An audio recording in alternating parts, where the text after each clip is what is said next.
je voudrais, au nom de son Excellence, M. Macky Sall, président de la République du Sénégal, et de son Premier ministre, exprimer toute ma gratitude aux organisateurs de cet atelier, en particulier à M. le secrétaire exécutif du comité permanent inter-État de lutte contre la sécheresse dans le Sahel, qui a bien voulu associer le ministère de l'Élevage à cette importante rencontre du comité technique régional du PRAPS.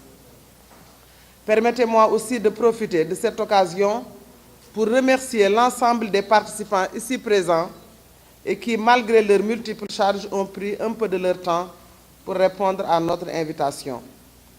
Mes remerciements vont aussi à l'endroit de tous les partenaires techniques et financiers ici présents, notamment la Banque mondiale pour son appui qu'elle n'a cessé d'apporter dans la mise en œuvre de cet important projet qu'est le projet régional d'appui au pastoralisme. Le comité technique régional est un instrument de mise en œuvre du PRAPS qui a pour objectif de contrôler et de suivre l'exécution du projet au niveau pays et au niveau régional et de faire des recommandations pour la mise en œuvre efficace et efficiente du projet et enfin de contribuer à la présentation des résultats et des enjeux du PRAPS lors des sessions annuelles du comité régional de pilotage. Ainsi, cette 5e réunion du comité technique régional a entre autres objectifs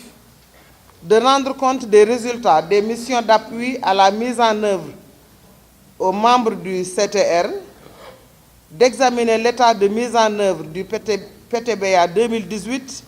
et la version provisoire du PTBA 2019 du PRAPS-SILS et de discuter des difficultés rencontrées et faire des recommandations, comme je l'ai rappelé tantôt, pour la mise en œuvre efficace et efficiente du projet. Cette rencontre du comité technique régional est d'autant plus importante qu'elle coïncide avec les perspectives de la revue à mi-parcours du projet courant premier semestre 2019 et certainement vous ne manquerez pas de saisir cette opportunité pour réfléchir sur les possibilités d'un financement additionnel, comme vient de le rappeler M. Christian Berger. Je rappelle que cela fait 3 ans que le PRAPS a démarré ses activités et qu'il est urgent d'accélérer le rythme des investissements en vue d'atteindre l'objectif de développement que nous nous sommes fixés, à savoir améliorer l'accès au marché et à des moyens et services de production essentiels pour les pasteurs et les agropasteurs dans les zones qui sont ciblées par le projet, mais aussi d'améliorer la capacité de nos États à répondre à temps et de façon efficace en cas de crise pastorale ou d'urgence. En effet, au regard de l'évolution de la mise en œuvre du projet, il apparaît urgent d'accélérer les procédures de passation de marché, de veiller à ce que les mesures de sauvegarde environnementale et sociale, bien que cruciales pour le bien-être des bénéficiaires, n'affectent pas le rythme d'avancement des activités. Par ailleurs,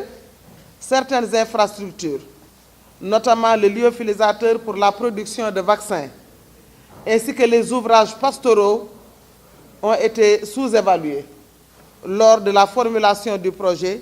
ce qui certainement devrait justifier une rallonge budgétaire pour atteindre correctement les résultats attendus. Ainsi, je me permets de vous rappeler que l'année 2018 constitue un tournant majeur dans la mise en œuvre du PRAPS, qui a appuyé l'élaboration et la validation du plan national stratégique d'éradication de la peste des petits ruminants à l'horizon 2035. Ainsi, la mise en œuvre de ce plan devrait faire l'objet d'une attention toute particulière au niveau de notre agenda et au besoin réajuster les objectifs assignés à cet effet. Nous venons de célébrer la 5e édition de la Journée nationale de l'élevage autour du thème de l'éradication de la peste des petits ruminants sous la présence effective de son Excellence Macky Sall, président de la République du Sénégal, mais également en présence de représentants de l'Organisation mondiale de la santé animale à travers le docteur Karim Tunkara et de la FAO à travers le docteur Bouna Diop, qui est au secrétariat conjoint FAO, Organisation mondiale de la santé animale. Monsieur le représentant de la Banque mondiale, le lancement de la fabrication du lyophilisateur, il faut le rappeler, va permettre de multiplier par 5 les capacités de production de vaccins de l'ISRA et dont la réception est programmée pour le premier semestre de 2019. Le directeur du PRAP, c'est que le président de la République, comme il avait porté ce projet, nous rappelle à chaque fois quand est-ce que le lyophilisateur va arriver. Et nous lui avons rendu compte récemment à l'occasion de la journée de l'élevage. La réhabilitation des services vétérinaires et la construction en cours de nouveaux postes vétérinaires, services départementaux, cabinets vétérinaires privés, de postes d'inspection, tout cela est attendu avec beaucoup d'espoir par les futurs bénéficiaires. Nous devons également rappeler, parmi les avancées significatives, l'appui soutenu de notre campagne de vaccination à travers l'acquisition de vaccins, d'équipements et de matériel, ainsi que la contribution apportée à la campagne de sensibilisation, aussi bien sur le terrain qu'à travers les radios communautaires.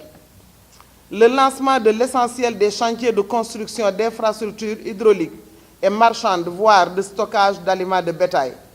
L'élaboration du plan de lutte contre la circulation des faux médicaments vétérinaires et la définition d'accords sociaux préalables à la mise en place d'infrastructures ainsi que le renforcement des capacités en cours de tous les partenaires et bénéficiaires en vue de leur permettre de s'approprier les investissements réalisés et de pérenniser ainsi les acquis du projet. Je crois que nous venons d'effectuer une tournée avec l'équipe du PRAPS à travers beaucoup de régions. C'est mon secrétaire général qui nous avait représenté à cette occasion. Et les premières appréciations, en tout cas des populations bénéficiaires, sont très positives parce que depuis plusieurs années, ils ont manqué d'infrastructures pastorales. Et je pense que ce qui a été déjà vu sur le terrain est fort appréciable et je dois dire que nous devons accélérer donc, nos démarches pour que les populations puissent vraiment bénéficier très rapidement de ces infrastructures dont les travaux ont déjà commencé. Pour terminer mon propos, je voudrais donc saisir cette opportunité pour exprimer à nouveau au SILS et à la Banque mondiale, au nom du chef de l'État, du gouvernement du Sénégal et en mon nom propre,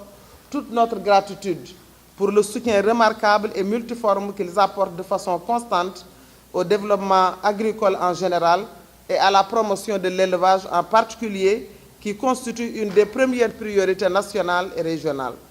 Je déclare ouverts les travaux de la 5e session du comité technique régional du PRAPS et souhaite plein succès à vos travaux et vous remercie pour votre aimable